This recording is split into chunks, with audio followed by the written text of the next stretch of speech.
کیونکہ یہ سارے معاملات جو فیصلے ہونے تھے یہ ہونے تھے جا کے آزاد عدلیہ میں، لیکن اس وقت جو ایک سیٹ اپ لگایا گیا ہے اس میں تو فی الحال ایسی کوئی ہمیں رمق نظر نہیں آ رہی کہ جو حکومت کے لیے کسی طرح بھی کوئی پریشانی کا باعث ہو. پہلے ضرور تھے وہ تھوڑے بہت پریشان، لیکن اب انہوں نے چیزیں مینیج کر لی ہیں. لیکن 26ویں آئینی ترمیم جو ہے اس کو بہرحال جو آپشنز ہیں لوگوں کے پاس پھر بھی وہ اس پہ آگے بڑھنا چاہتے ہیں، اور یہی وجہ ہے کہ پہلے بھی اس کے اوپر مختلف بارز کی طرف سے بھی درخواستیں آ چکی ہیں 26ویں آئینی ترمیم کے اوپر. بلوچستان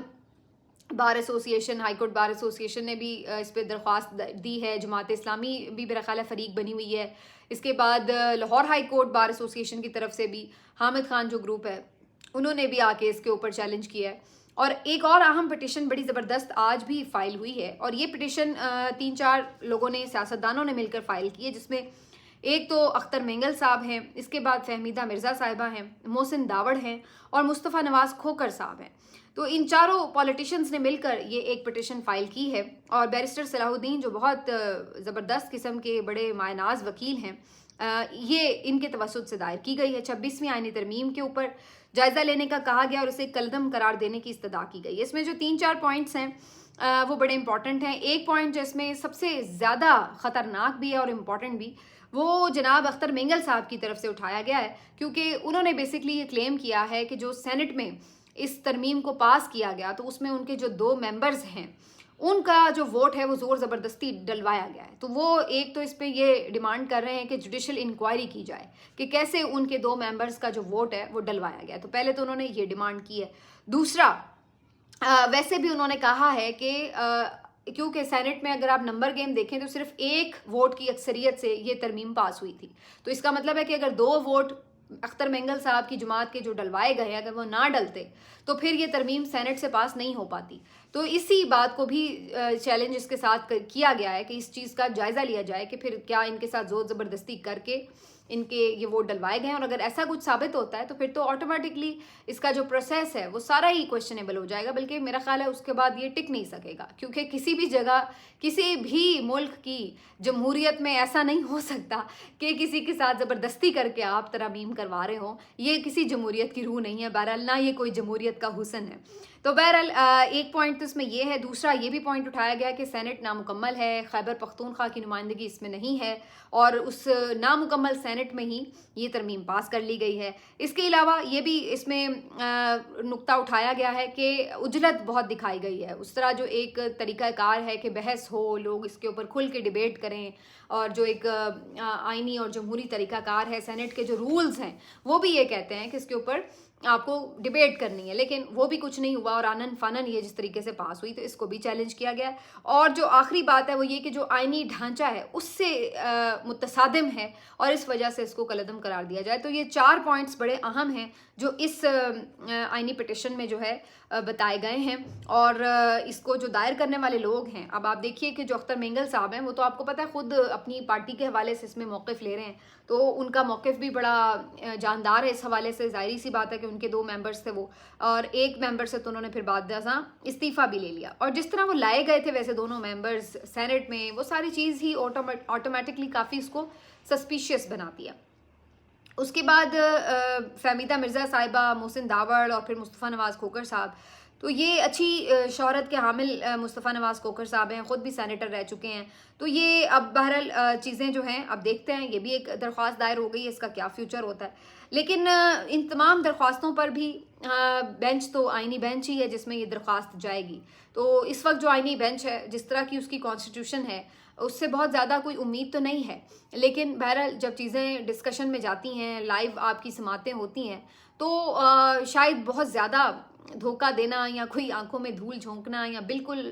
دلائل کے برعکس فیصلہ دینا اتنا بھی آسان نہ ہو. تو یہ دیکھنا ہوگا کہ آگے چل کے کیا اس آئینی بینچ سے اس کے اوپر فیصلہ آتا ہے. بہرحال ایک اور جو اہم معاملہ ہے وہ یہ کہ جی جو عمران خان صاحب کا کیس تھا 190 ملین پاؤنڈ کا، وہ آپ کو پتہ ہے کہ ایک جیل میں ایک ٹرائل تو اس کا چل رہا ہے جو اڈیالہ جیل میں چل رہا ہے، لیکن اس کے بعد جو نیب ترامیم کی گئی تھی تو اس سلسلے میں عمران خان صاحب کی بریت کی درخواستیں دائر کی گئی تھیں اسلام آباد ہائی کورٹ میں. اور یہ جو درخواستیں تھیں اس میں بشرا بی بی صاحبہ اور عمران خان صاحب نے یہی استدعا کی تھی کہ اب جو نیب ترامیم کے اوپر سپریم کورٹ کا فیصلہ آ چکا ہے تو اس کے بعد اس میں ایک شک تھی کہ جو کیبنٹ کے فیصلے ہیں اس کے اوپر یہ جو سارا معاملہ ہے اس کا اثر نہیں ہوگا اور نیب اس کے اوپر عمل درآمد اس طریقے سے کوئی کیس نہیں بنا سکتی جس کو کیبنٹ نے تحفظ دیا ہو. تو اس وجہ سے اس کیس کو اب ڈسچارج کیا جائے، اس کو بری کیا جائے دونوں ملزمان کو. لیکن اس معاملے کے اوپر ہائی کورٹ میں 2-4 سماعتیں ضرور ہوئی ہیں، لیکن الٹیمیٹلی ہائی کورٹ نے اس کے اوپر خود فیصلہ نہیں کیا، بلکہ دوبارہ یہ کیس جو ہے وہ ٹرائل کورٹ میں بھیجا ہے اور وہاں پہ انہوں نے یہ کہا ہے کہ پہلے میرٹ پہ فیصلہ کرنے کے بجائے پہلے آپ بریت کی جو درخواست ہے اس کے اوپر ڈائریکٹ فیصلہ کر لیں. یہ کافی حد تک اب وہ میرا خیال ہے کچھ تھوڑا بہت دائرہ اختیار والا بھی معاملہ آ جاتا ہے کہ یہ پھر آپ شروع میں جیسے پوائنٹ پہ چلے جاتے ہیں کہ یہ کیا کیس کی مینٹینیبلٹی بھی ہے یا نہیں ہے، تو یہ وہاں پہ بات چلی جاتی ہے. تو اس لیے ہائی کورٹ نے بس ڈائریکشنز دی ہیں کہ جی پہلے اس پوائنٹ پہ آپ فیصلہ کر لیں، اگر تو اسی پوائنٹ پہ یہ بات طے ہو جاتی ہے کہ جی اس پہ یہ آ ہی نہیں سکتا تو پھر تو باقی آگے کی کارروائی کی ضرورت ہی نہیں رہتی. لیکن اگر کورٹ اس نتیجے پہ پہنچتی ہے جو کہ پہنچ جائے گی یقیناً کہ جی بالکل ہم جائزہ لیں گے پھر بھی، تو اس صورت میں جو ہے وہ پھر آگے کیس کا میرٹ جو ہے وہ ڈسکس ہوتا ہے اور پھر اس کے اوپر فیصلہ آتا ہے. اور اب جو ہمیں خبر آ رہی ہے کہ جو اڈیالہ جیل میں کارروائی چل رہی تھی اس کے مطابق عمران خان صاحب اور بشرا بی بی صاحبہ کو جو آخری کاروائیاں ہوتی ہیں ان میں ایک کارروائی یہ ہوتی ہے کہ 342 کا سوال نامہ جو ہے وہ دیا جاتا ہے جس کو جواب دینے ہوتے ہیں ملزمان نے. تو اس کے اوپر کوئی قریب 79 یا 80 کے قریب سوالات ہیں اور ان کے جوابات جو ہیں یہ دونوں جمع کروائیں گے اور پھر جو آخری پروسیڈنگز ہیں وہی ہیں.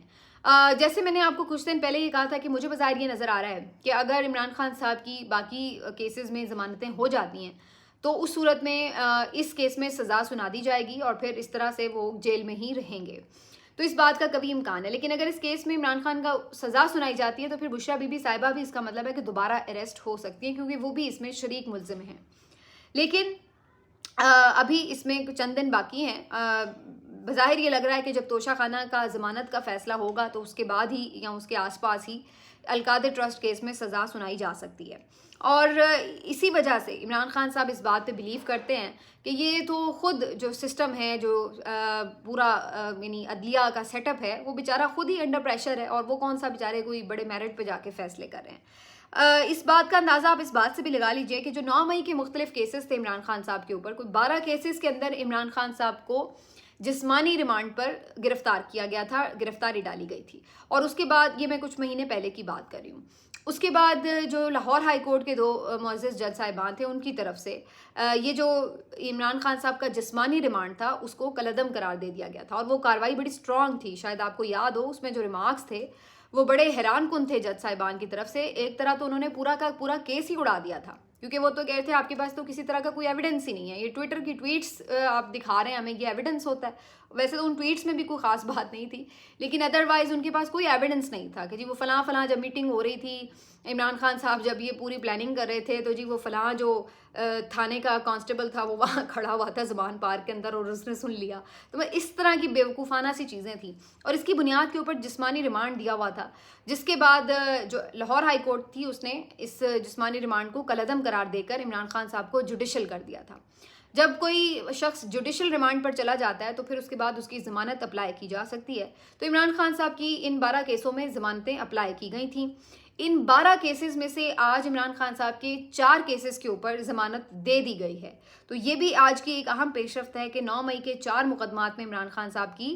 بہرحال ضمانت ہو گئی ہے. لیکن یاد رکھیے کہ ابھی باقی جو 8 مقدمات ہیں ان میں ضمانت باقی ہے اور ان میں ابھی تک عمران خان صاحب گرفتار ہیں. پہلے اس میں بھی ضمانت ہوگی، توشہ خانہ میں بھی ضمانت ہوگی تو پھر عمران خان صاحب کی رہائی جو ہے وہ عمل میں آ سکے گی، جو میں آپ کو عدالتی طور پر قانونی کارروائی کے طور پر بتا رہی ہوں. لیکن اصل کہانی کیا ہے؟ اصل کہانی یہ ہے کہ عمران خان صاحب کی کیا واقعی جو رہائی ہے وہ اس طرح عدالتی کارروائیوں کی منہون منت ہے یا عمران خان صاحب کی جو اس وقت امید ہے وہ کیا ہے؟ تو اس کا سیدھا جواب یہ ہے کہ اب پی ٹی آئی بہت کھلے طریقے سے یہ بات کر رہی ہے کہ عمران خان کی رہائی کا فیصلہ اب سڑکوں پر ہوگا. آپ عمران خان کو سن لیں، آپ علیمہ خان کو سن لیں، آپ سلمان اکرم راجہ کو سن لیں، آپ علی امین گنڈا پور کو سن لیں،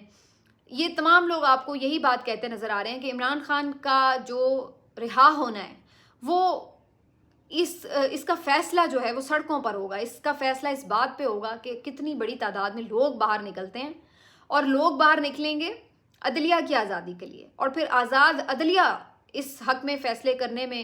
آزاد ہوگی کہ عمران خان کو باہر رکھنا ہے یا جیل میں رکھنا ہے. اور واقعی اگر کوئی میرٹ پر ان کے اوپر چیز ثابت ہوتی ہے تو وہ جیل میں ہوں گے, اور اگر نہیں ثابت ہوتی تو کم از کم وہ رہا ہو سکیں گے. لیکن ابھی تک جو ہم چیز ایک پریکٹس میں دیکھ رہے ہیں کہ اگر کوئی رہائی ہوتی ہے تو دوبارہ کسی اور کیس میں پکڑ لو, نئے نئے کیس نکل آتے ہیں, اور عجیب و غریب قسم کے مقدمات صرف عمران خان ہی نہیں دیگر پی ٹی آئی جو ممبرز ہیں ان کے اوپر بھی اسی طرح کے بنائے جا رہے ہیں. ابھی یہ پچھلے دنوں اعظم سواتی صاحب کے ساتھ بھی یہی ہوا ہے. اتنی مشکل سے ان کا ریمانڈ وغیرہ ختم ہوا ہائی کورٹ میں جا کے, اور بڑی ڈانٹ پڑی کہ جی کس طرح کی چیزوں کے اوپر ریمانڈ دیا ہوا ہے. لیکن ہوا کیا, جب ان کی رہائی کا آرڈر ہوا تو نئے مقدمے میں انہیں پکڑ لیا گیا. تو یہ تو ایک ہمیں نارمل پریکٹس نظر آتی ہے. اس دن میں پڑھ رہی تھی کہیں کہ ایون زرتاج گل صاحبہ پہ بھی ایک بھینس چوری یا پتہ نہیں کوئی اس طرح کا گائے چوری کا بھی الزام ہے. تو اس طرح کی تو چیزیں بنائی ہوئی ہیں. فواد چودھری صاحب پہ بھی اس قسم کے مقدمات ہیں کہ صوفہ چوری کر لیا, کھاد کی بوری چوری کر لی. تو ایسے آپ کوئی بھی کیس بنا کے پھر کسی کو بھی بندے کو پکڑ سکتے ہیں. تو جب آپ اس نہج پر آ جائیں کہ آپ نے صحیح یا غلط بس آپ کہتے ہیں کہ اس کو ہم نے پھنسانا ہے, تو اس طرح کا کوئی کر لے, تو جب آپ کا سسٹم اس چیز کے لیے باقاعدہ یوز بھی ہو جائے, اس کو آپ اس طرح استعمال کر سکیں, تو پھر سب سے پہلے تو ضروری یہ امر ہے کہ آپ کو اس سسٹم کے لیے, اس کی اسٹرینتھ کے لیے, اس کی آزادی کے لیے کام کرنا ہے. تو عمران خان صاحب نے آج علیمہ خان صاحبہ کے تھرو جو میسج بھی بھیجا وہ یہی ہے کہ آپ نے میری رہائی کے لیے نہیں باہر نکلنا, آپ نے قانون کی حکمرانی کے لیے باہر نکلنا ہے, آپ نے عدلیہ کی آزادی کے لیے باہر نکلنا ہے. اور یہ صرف عمران خان کا مسئلہ نہیں ہے. عمران خان آج ہے, کل شاید نہیں بھی ہوگا, لیکن اگر یہ سسٹم اس طرح چلتا رہا تو آپ کے اور ہمارے بچوں نے اسی سسٹم میں رہنا ہے. تو یہ صرف یہاں تک محدود نہ رکھیں اس چیز کو کہ جی یہ کوئی عمران خان کی رہائی کی موومنٹ ہے, لیکن ہم نے اپنے اداروں کو اس طرح مضبوط کرنا ہے کہ کل عمران خان ہو یا کوئی بھی اور ہو نہ ہو, لیکن جو عوام یہاں پہ رہتے ہیں ان کو اس سسٹم پہ اعتماد ہو, وہ یہ یقین رکھتے ہوں کہ ان کے ساتھ ناانصافی نہیں ہوگی, اور اس سسٹم میں بیٹھنے والے جج صاحبان آزاد ہیں اور وہ اپنی مرضی سے میرٹ کے اوپر فیصلے کرتے ہیں, نہ کہ وہ کوئی کسی قسم کے بھی دباؤ میں ہو. تو یہ جو ہے عمران خان صاحب کا آج بھی پیغام ہے. بظاہر ایسے لگ رہا ہے کہ پاکستان تحریک انصاف کل والے جلسے کے لیے ایک بہت زبردست قسم کی کیمپین کر رہی ہے, ماحول بنا رہی ہے, اور ان کی کوشش یہ ہے کہ بہت میسو تعداد میں لوگ باہر نکلیں, اور ایک اگر بڑا نمبر اکٹھا ہو گیا تو اس کے بعد حکومت کو اس بڑے نمبر سے ہی پتہ لگ جائے گا کہ آگے کا جو لاہ عمل ہے, چاہے وہ کوئی لانگ مارچ کی صورت میں ہو, جو بھی وہ اناؤنسمنٹ اب کل انہوں نے کرنی ہے, اور جو کہ کبھی امکان ہے کہ وہ کوئی لانگ مارچ کی اناؤنسمنٹ ہو سکتی ہے. تو عمران خان صاحب کا جو ایک لوگوں کا باہر نکلنے کا ایک نمبر ہوگا, وہ بیسکلی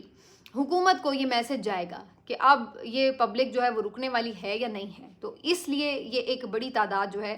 کل نکالنا چاہتے ہیں. کتنے کامیاب ہوتے ہیں یا نہیں اس کا فیصلہ تو خیر کل ہی ہوگا, لیکن اب علی امین گنڈا پور بھی جو ہے دوبارہ